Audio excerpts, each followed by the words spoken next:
B Y Vijendra Anwar ಮಾಣಿಪಾಡಿಗೆ 150 ಕೋಟಿ ಆಮಿಷ ವಿಚಾರಕ್ಕೆ ಸಂಬಂಧಪಟ್ಟಂತೆ ಬಿವೈ ವಿಜೇಂದ್ರ ನನ್ನ ಮನೆಗೆ ಬಂದೇ ಇಲ್ಲ ಅಂತ ಹೇಳಿ ಸಿಎಂ ಆರೋಪಕ್ಕೆ ಅನ್ವರ್ ಮಾಣಿಪಾಡಿ ಪ್ರತಿಕ್ರಿಯೆ ಕೊಟ್ಟಿದ್ದಾರೆ. ಏನ್ ಹೇಳಿದ್ರು ಬನ್ನಿ ನೋಡೋಣ. ಮೊದಲಾಗಿ ವಿಜೇಂದ್ರ ನನ್ನ ಮನೆಗೆ ಬಂದೇ ಇಲ್ಲ ಮತ್ತು ನಾನು ಈ ರಿಪೋರ್ಟರ ವರದಿಯನ್ನು ಕೊಟ್ಟದ್ದು 2012-13ರಲ್ಲಿ. ಆ ಕೊಟ್ಟಾಗ ವಿಜೇಂದ್ರರು ಸೀನಿಯರೇ ಇಲ್ಲ. ಅವರು ಯಾರು ಅಂತ ಕೂಡ ನಮ್ಗೆ ಗೊತ್ತಿಲ್ಲ, ಹೆಸರು ಮಾತ್ರ ಕೇಳಿಲ್ಲದೆ ಅವನು ಭೇಟಿ ಕೂಡ ಆಗಿದ್ದಿಲ್ಲ ಆಗ ಹಾಗಿರಬೇಕಾದ್ರೆ ಅವರು ಯಾವಾಗ ಅವ್ರ ಹತ್ರ ಡಿಸ್ಕಸ್ ಮಾಡಿದ್ದು ನಾನು ಅವರು ವೈಸ್ ಪ್ರೆಸಿಡೆಂಟ್ ಆಗಿದ್ದಾಗ ನಮ್ಮ ಸರ್ಕಾರ ಇದ್ದಾಗ ಅವ್ರು ಡಿಸ್ಕಸ್ ಮಾಡಿದ್ದೆ. ಆಗ ನಾನು ಯಾರೆಲ್ಲ ನನಗೆ ತಡೆ ಹೊಡುತ್ತಾರೋ ಅವ್ರ ಮೇಲೆ ಕಿಡಿಕಾರಿದ್ದು ನಿಜ. ಹಾಗೆ ನಾನು ಕೇಳಿದೆ ಹೊರತು ಯಾಕೆ ನಮ್ಮ ಸರ್ಕಾರ ಇರಬೇಕಾದ್ರೆ ಈಗ ನಿಮ್ಮ ಅಪ್ಪಾಜಿಯವರು ಯಾಕೆ ಇದು ಮಾಡ್ತಾ ಇಲ್ಲ, ನನ್ನ ರಿಪೋರ್ಟ್ ಮಂಡನೆ ಮಾಡ್ತಾ ಇಲ್ಲ, ಈಗ ಅದು ಮಂಡನೆ ಮಾಡ್ಬೋದಲ್ಲ ಅಂತೇಳಿ ಭಾಳಷ್ಟು ಮಾತಾಡಿದ್ದೇನೆ ಹೊರತು 150 ಕೋಟಿ ನನಗೆ ಕೊಡಲಿಕ್ಕೆ ಬಂದು ಅದೇನು ನನಗೆ ಹೇಳಿಲ್ಲ.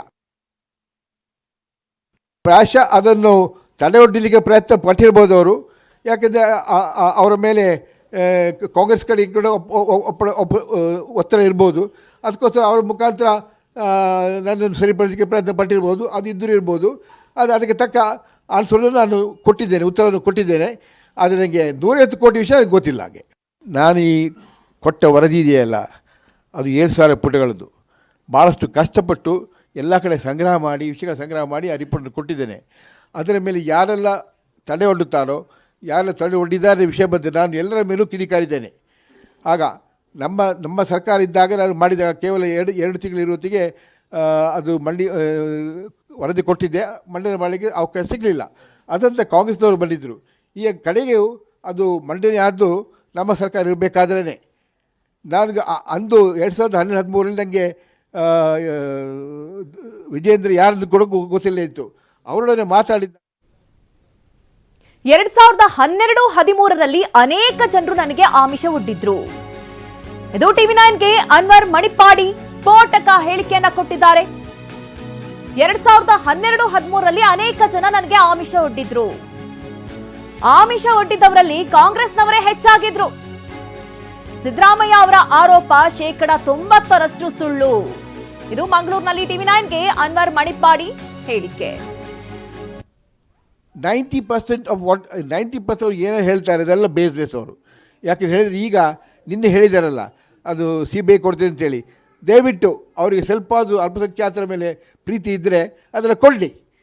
ಅವರು ಮೊನ್ನೆ ತಾನು ಹೇಳಿದವರು ನಮ್ಮ 1,60,000 ಎಕರೆ ಜಮೀನಿಗೆ ಅವರು ನೋಟಿಸ್ ಕೊಟ್ಟಿದ್ದಾರೆ ವಕ್ಫ್ ಪ್ರಾಪರ್ಟಿ ಅಂತ ಹೇಳಿ. ನಮ್ಮ ಹತ್ರ ಟೋಟಲ್ ವಕ್ಫ್ಗಳು ಇದ್ದದ್ದು 54,000 ಎಕರೆ. ಅದರಲ್ಲಿ 27-28,000 ಒಂದು ಕಬಳಿಕೆ ಆಗಿದೆ.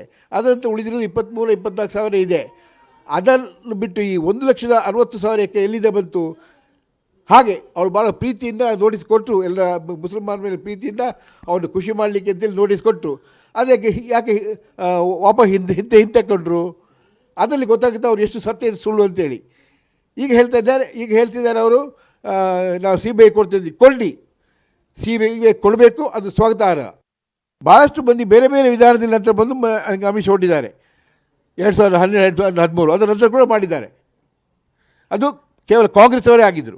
ಇದರಲ್ಲಿ ನಮ್ಮ ರಿಪೋರ್ಟಲ್ಲಿ ಯಾರು ಹೆಸರಿದ್ದವರೆಲ್ಲ ಸೇರಿ ಬೇರೆ ಬೇರೆ ವಿಧಾನದಲ್ಲಿ ಬೇರೆ ಬೇರೆ ಜನರ ಮುಖಾಂತರ ಆಮಿಷ ನನಗೆ ಒಡ್ಡಿದ್ರು. ಅವರಿಗೆ ಚಳಿ ಜ್ವರ ಹಿಡಿದಿದೆ.